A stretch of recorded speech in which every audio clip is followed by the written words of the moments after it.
Assalamualaikum warahmatullahi wabarakatuh. Salam sejahtera buat kita semua. Semoga kita semua selalu dalam keadaan sehat, selalu dimudahkan dalam setiap urusan, dan selalu dilancarkan rezekinya. Amin.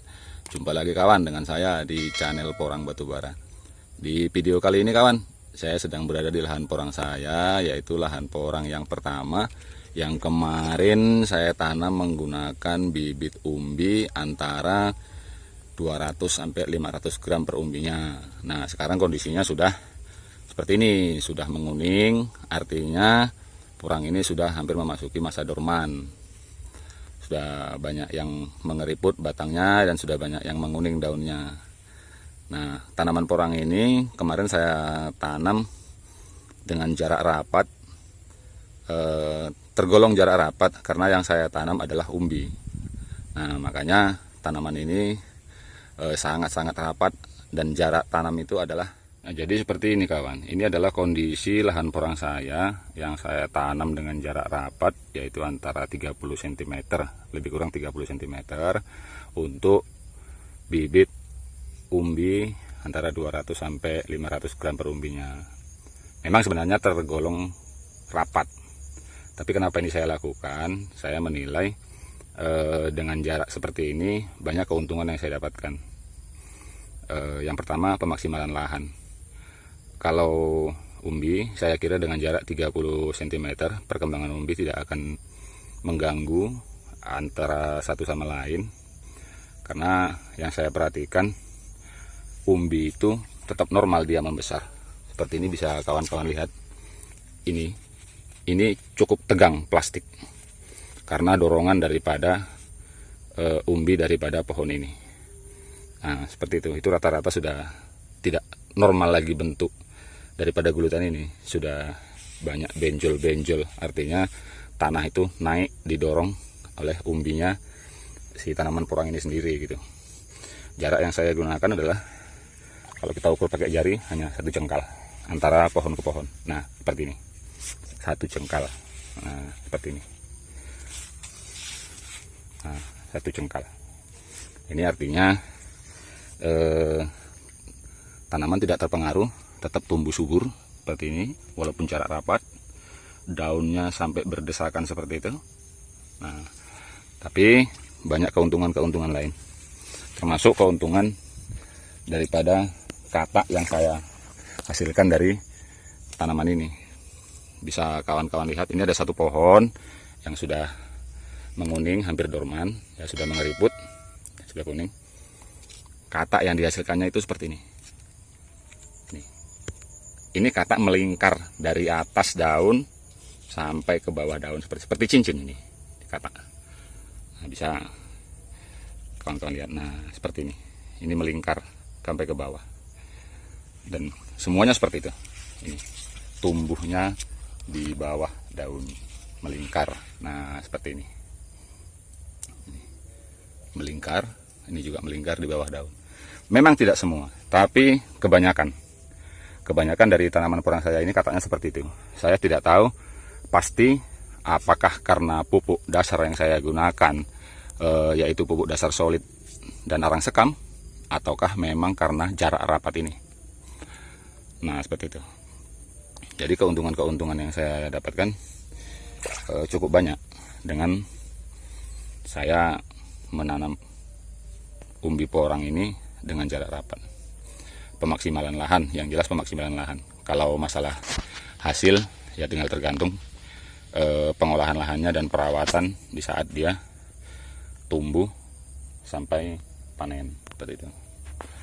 Nah, jadi rata-rata tanaman ini sudah seperti ini, sudah hampir menguning, sudah mau memasuki masa dorman. Nah, ini kemungkinan 1 atau 2 bulan lagi ini akan ripah semua. Nah, ini pohon yang sudah tua, sudah sebagian pun sudah tumbang karena memang sudah daunnya pun sudah hampir menguning, batang-batangnya juga sudah mengeriput seperti ini.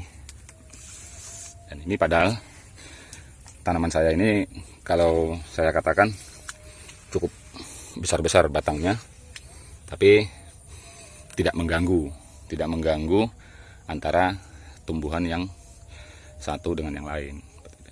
Yang uniknya tanaman porang ini, walaupun kita tanam dengan jarak yang rapat, batangnya itu tetap besar-besar seperti ini, tetap besar-besar. Nah, artinya walaupun ditanam dengan jarak rapat, tidak mempengaruhi daripada kesuburan tanaman porang ini sendiri, seperti itu. Nah, rapat, cukup rapat. Nah, itu pun sudah banyak yang mulai condong-condong karena memang sudah hampir memasuki masa dorman dan pohonnya pun sudah menguning-menguning sebagian. Seperti itu. Kenapa saya katakan dengan ditanamnya dengan jarak rapat ini tidak mempengaruhi kesuburan porang ini? Bisa kita lihat dari tumbuh kembangnya porang ini. Ini porang dengan batang yang segini besar masih mampu menumbuhkan tunas kedua seperti ini. Dan ini tunas keduanya sama besar. Dan ini bukan berbarengan, tapi memang ini tunas kedua dan ini tunas pertama. Dari warna tuanya batang kelihatan. Nah, seperti itu. Dan kebanyakan memang tumbuh dua kali. Seperti ini, ada dua tunas. Nah, ini artinya dengan ditanamnya dengan jarak rapat ini pun kesuburan porang akan tetap tidak pengaruh dengan jarak yang rapat seperti ini. Karena dia masih ada tunas susulan. Ini tunas pertama dan ini tunas kedua. Bisa kita lihat dari warnanya. Juga seperti ini. Ini satu genggaman saya. Dan ini juga tumbuh tunas kedua. Ini tunas pertama. Ini tunas pertama dan ini tunas kedua. Bisa kita lihat ini tunas kedua. Nah, itu masih muda dan kataknya pun belum muncul. Nah, seperti ini. Justru kalau ini sudah mengeluarkan katak. Nah, seperti itu kataknya sudah banyak. Ini adalah tunas pertama dan ini adalah tunas kedua.